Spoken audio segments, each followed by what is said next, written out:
Assalamualaikum warahmatullahi wabarakatuh. Alhamdulillahirabbil alamin. Bertemu lagi dengan saya Denny Asy'ari di dalam program Soal-soal Agama. Sebagaimana program yang tayang setiap Jumat mengenai berbagai macam persoalan dan pertanyaan yang terjadi di lingkungan jamaah yang kemudian ditanyakan kepada Majelis Tarjih dan Tajdid Pimpinan Pusat Muhammadiyah, yang kemudian jawabannya dipublikasikan melalui majalah Suara Muhammadiyah di dalam rubrik Tanya Jawab Agama. Dan untuk sesi kali ini, pertanyaan yang muncul dari jamaah kepada Majelis Tarjih adalah seputar hukum dari cryptocurrency yang belakangan marak terjadi di tengah-tengah masyarakat.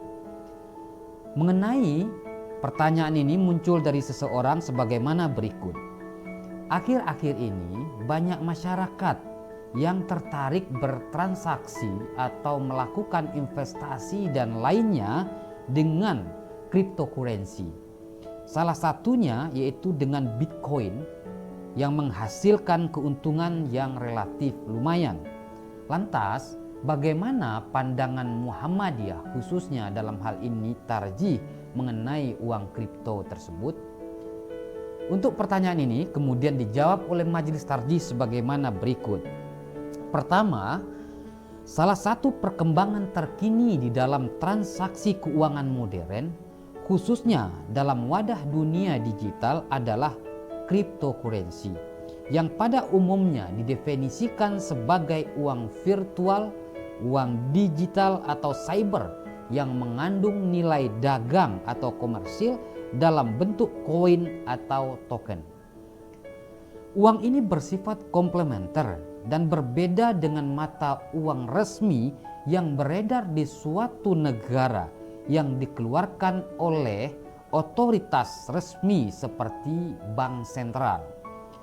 Operasional uang ini didasarkan pada teknologi blockchain, yaitu suatu transaksi digital yang dalam strukturnya melalui jaringan komputer. Catatan setiap individu yang disebut dengan blok akan dihubungkan bersama dalam satu daftar yang dikenal dengan chain.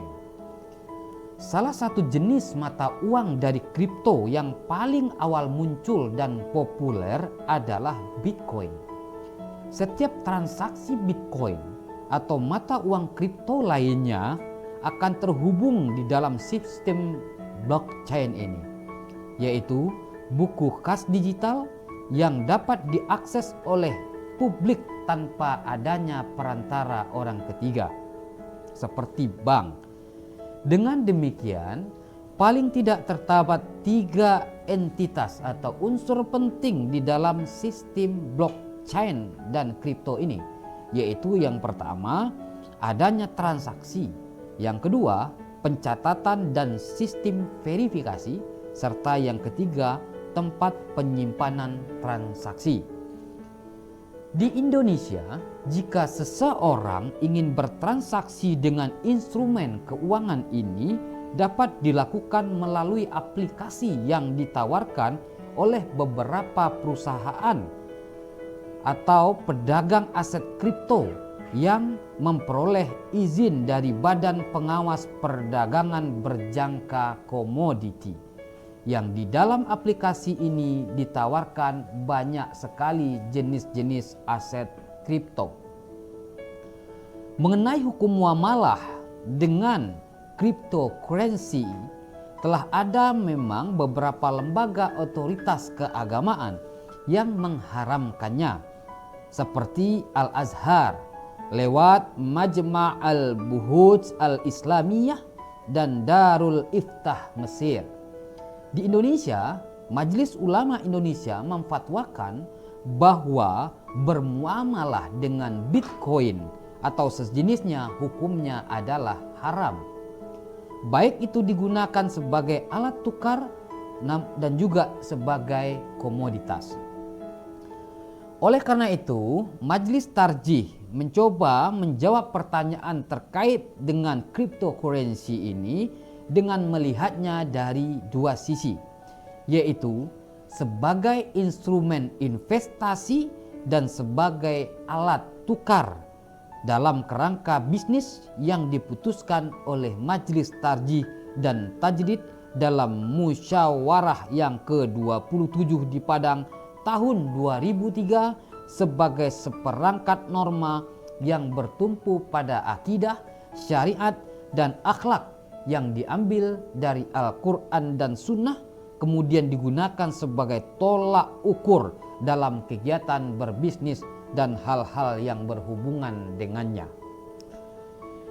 Yang pertama, menurut Majelis Tarjih dan Tajdid Pimpinan Pusat Muhammadiyah, bahwa kripto sebagai alat investasi, mata uang kripto ini memiliki banyak kekurangan jika ditinjau dari syariat Islam, seperti adanya sifat spekulatif yang sangat kentara.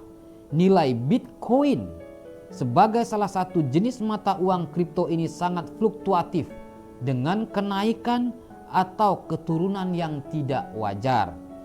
Selain sifatnya yang spekulatif, investasi menggunakan Bitcoin juga mengandung unsur gharar atau ketidakjelasan. Bitcoin hanyalah angka-angka tanpa adanya underlying aset atau aset yang menjamin Bitcoin seperti emas dan barang-barang berharga lainnya. Sifat spekulatif dan gharar atau suatu yang tidak jelas ini diharamkan di dalam syariat sebagaimana firman Allah dan hadis Nabi SAW, serta tidak memenuhi nilai dan tolak ukur etika bisnis menurut Muhammadiyah. Khususnya 2 poin di bawah ini. Pertama, terkait tidak boleh adanya gharar di dalam etika bisnis. Sebagaimana hadis riwayat Muslim. An Abi Hurairah radhiyallahu anhu qala naha Rasulullah sallallahu alaihi wasallam an bai'il hasati wa an bai'il gharar, riwayat Muslim. Dari Abu Hurairah diriwayatkan bahwa ia berkata, Rasulullah sallallahu alaihi wasallam melarang jual beli lempar kerikil dan jual beli gharar. Yang kedua, terkait tidak boleh ada maisir. Di dalam Al-Quran surat Al-Ma'idah disebutkan, Ya ayyuhalladzina amanu innamal khamru wal maisir wal ansabu wal azlamu rijsun min amalis syaitan fajtanibuhu la'allakum tuflihun. Hai orang-orang yang beriman, sesungguhnya meminum khamar, berjudi, berkorban untuk berhala, mengundi nasib dengan panah adalah perbuatan keji, termasuk perbuatan syaitan. Jauhilah perbuatan-perbuatan itu agar kamu mendapat keberuntungan. Kedua, kripto sebagai alat tukar.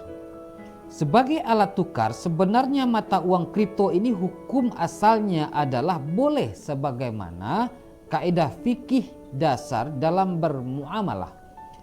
Al aslu fi syuruti fil muamalatil hillu wal ibahatu illa bidalil. Hukum asal menetapkan syarat dalam muamalah adalah halal dan diperbolehkan kecuali ada dalil yang melarangnya. Maka penggunaan mata uang kripto sebenarnya mirip dengan skema barter, selama kedua belah pihak sama-sama ridho, tidak merugikan dan melanggar aturan yang berlaku.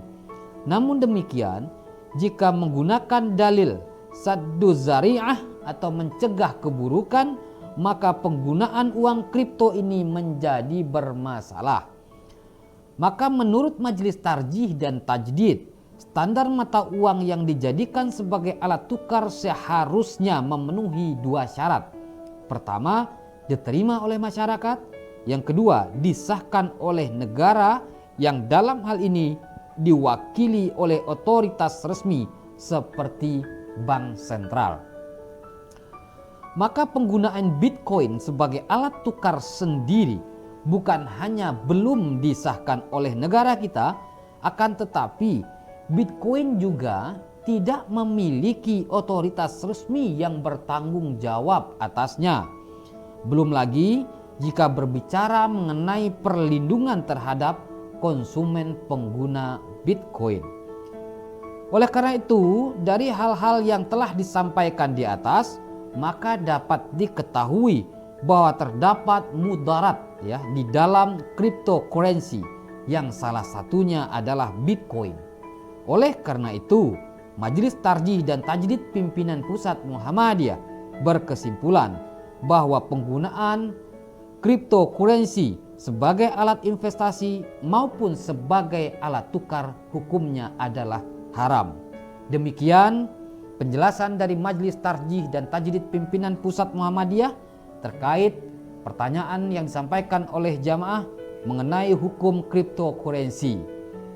Dan untuk berbagai macam pertanyaan dan soal-soal agama yang lainnya bisa dibaca melalui majalah Suara Muhammadiyah maupun melalui buku-buku yang diterbitkan oleh Majelis Tarjih dan Tajdid Pimpinan Pusat Muhammadiyah seperti buku Himpunan Putusan Tarjih jilid 1 dan 3, Tanya Jawab Agama jilid 1 sampai 8, kemudian ada Pedoman Hidup Islami Warga Muhammadiyah, dan yang terbaru ada buku Tafsir At-Tanwir.